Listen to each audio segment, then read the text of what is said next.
अच्छा, आपने जिस तरीके से हाथ काटा, अपने आप को क्षति पहुंचाई, कहीं ना कहीं ये एक पागलपन नहीं तो क्या है? कई लोग अभी भी कहते हैं कि धो बिमल मंडल तो पगला है, हाथ काट लिया, दिमाग दिमाग नाम का कोई चीज़ न है। उन लोगों को क्या कहिएगा? लड़ने का आत्मबल अब और मिला है कि आप लोग का सपोर्ट अब मिल रहा है। तो बिमल मंडल कब तक भ्रष्टाचार के लिए लड़ेगा?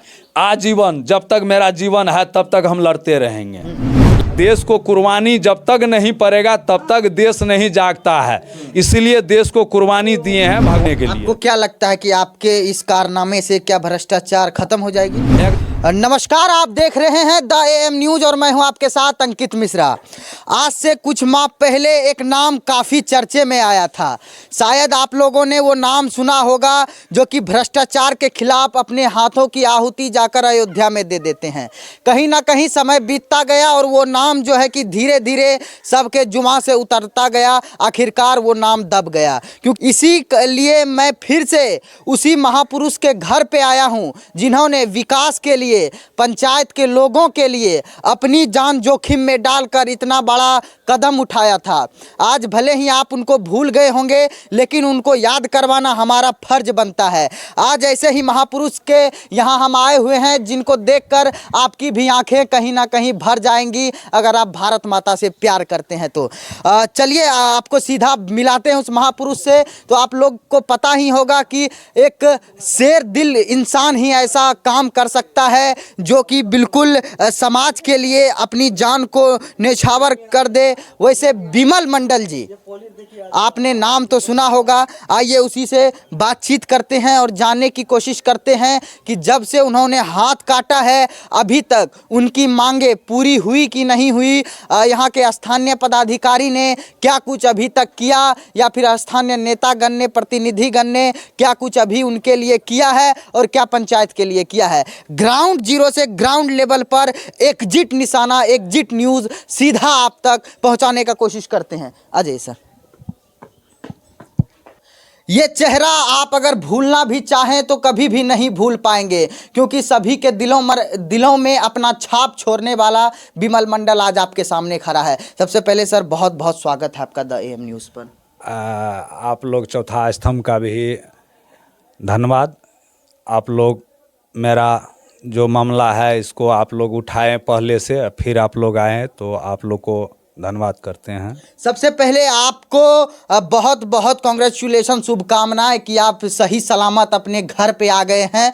चलिए, तो मेरा पहला सवाल है कि आपने जिसके लिए हाथ काटा, जिस मांग के लिए हाथ काटा, अभी तक में कितना पूरा हुआ है?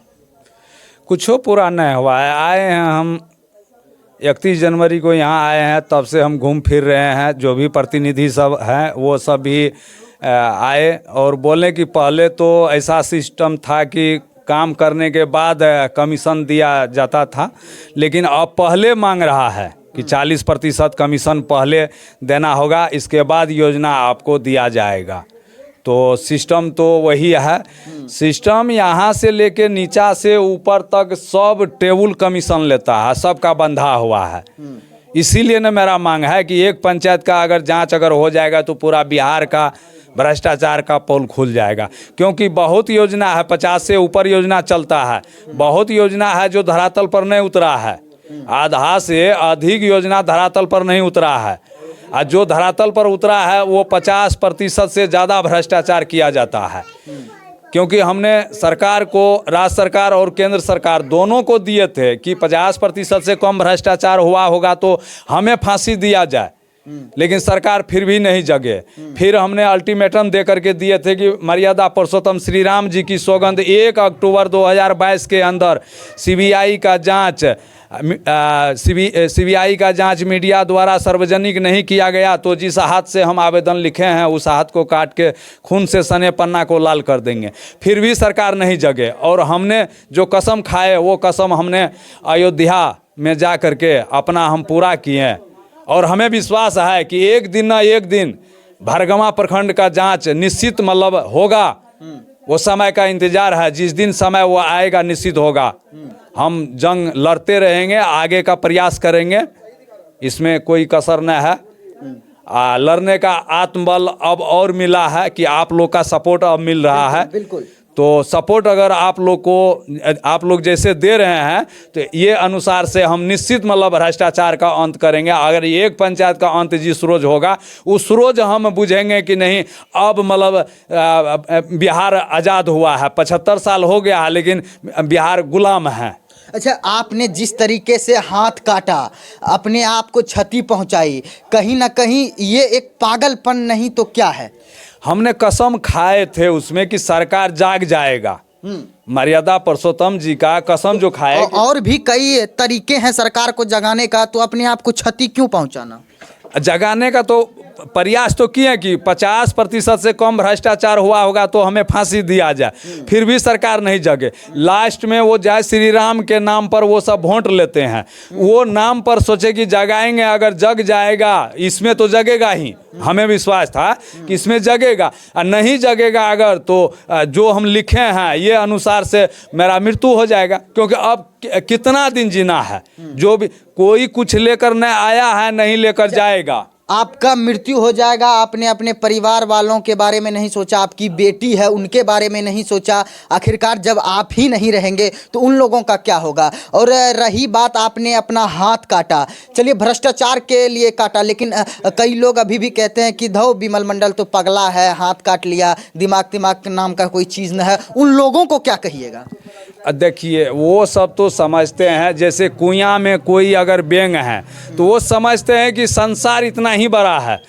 उनसे आगे अगर निकलेगा तब न पता चलेगा कि मानव जोनी में आप आए हैं, और मानव के लिए अगर कुछ नहीं किए अगर, तो ये जोनिए आपका बेकार हो जाएगा। क्योंकि इससे ज़्यादा कष्ट तो वहाँ होता है जब इस जोनी को छोड़ करके, मानव जोनी को छोड़ करके जाइएगा, तब आपको पूछेगा कि आप क्या करके धरातल पर आए हैं। तो हम ये मानते हैं, मेरा पूर्वज भी शास्त्र से जुड़े हुए थे, मेरा दादा भी मतलब इस गांव का मरड़ था पूरा पंचायत का, वो अपना कार्यकाल भी अच्छा संभाला। मेरा पिताजी भी समाज से जुड़े हुए थे, क्रांतिकारी थे और समाज से जुड़े हुए थे। जो भी निर्णय लेते थे पूरा समाज उनका मतलब सम्मान करते थे।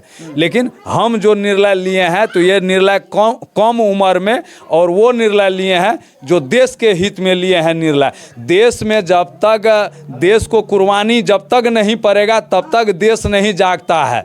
इसलिए देश को कुर्बानी दिए हैं भगवान प्रभु श्री राम जी के नाम पर, और उसका मंदिर बन रहा है उस नाम पर दिए, वो हमको बचा लिया। और हमें विश्वास अब हो गया है कि नहीं, हमारे पंचायत का जांच निश्चित होगा।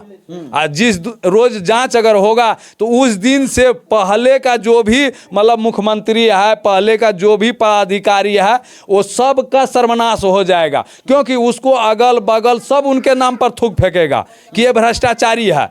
आज पैसा के बल पर उसको इज्जत करता है, लेकिन जिस रोज उसका पोल खुलेगा, जिस रोज उसको हथकड़ी लगेगा, उस रोज उसी का नौकर चाकर उनके ऊपर थूक फेंकेगा कि ये साला भ्रष्टाचारी है, गरीब को लूट करके मतलब ये धन इकट्ठा किया है।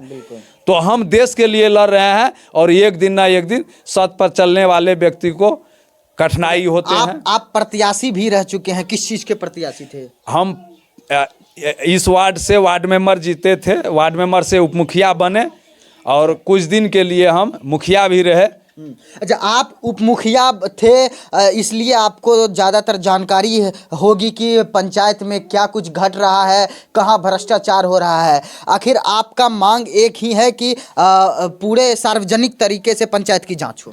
हमें पता है कि पंचायत में योजना जो चलते हैं, कौन कौन योजना में कितना कमीशन लेता है, कैसे काम होता है, पूरा पंचायत का। एक पंचायत से ही पूरा बिहार है, पूरे बिहार मतलब जो भी है 8000 से ज़्यादा पंचायत, तो एक पंचायत से ही पूरा बिहार का, एक पंचायत का जांच हो जाएगा तो पूरा बिहार का ही जांच एक तरह से हो जाएगा। बिल्कुल। क्योंकि कोई ऐसा प्रखंड ना है, जैसे विधायक है, एक विधायक अगर चाहेगा अगर तो वो एक प्रखंड का भ्रष्टाचार खत्म कर सकता है। लेकिन वो करोड़ों रुपया दे करके टिकट लेता है, तो वो चाहता है कि 2 करोड़ रुपया कमाएंगे, तो इसलिए वो सब सेटिंग हो चुका है। अब एमपी है, सबका सेटिंग है, पैसा लेने का सबका सेटिंग कर रखा है, तो कैसे भ्रष्टाचार मिटेगा? तो इसलिए हम इतना बड़ा जो मतलब हम काम किए हैं हम, सबका भ्रष्टाचार का उजागर करने के लिए। आपको क्या लगता है कि आपके इस कारनामे से क्या भ्रष्टाचार खत्म हो जाएगी? एकदम खत्म होगी। राम जन्मभूमि का, वहाँ का, अयोध्या का जो भी महंत हैं वो सब हमको वचन दिए हैं कि आपका जो लड़ाई है अब ये हम लोग का हाथ में आ गया है। ये लड़ाई आपको मतलब यहीं से अब शुरुआत होगा। जो भी अगर होगा, जो विधायक MP अगर आपके क्षेत्र में जो बनेगा, आपका है कि कम से कम एक पंचायत, तो हम आपका एक जिला का मतलब यथी लेते हैं कि एक जिला को आपको स्वतंत्र हम करवाएंगे। उसके लिए हम आपको मदद करेंगे।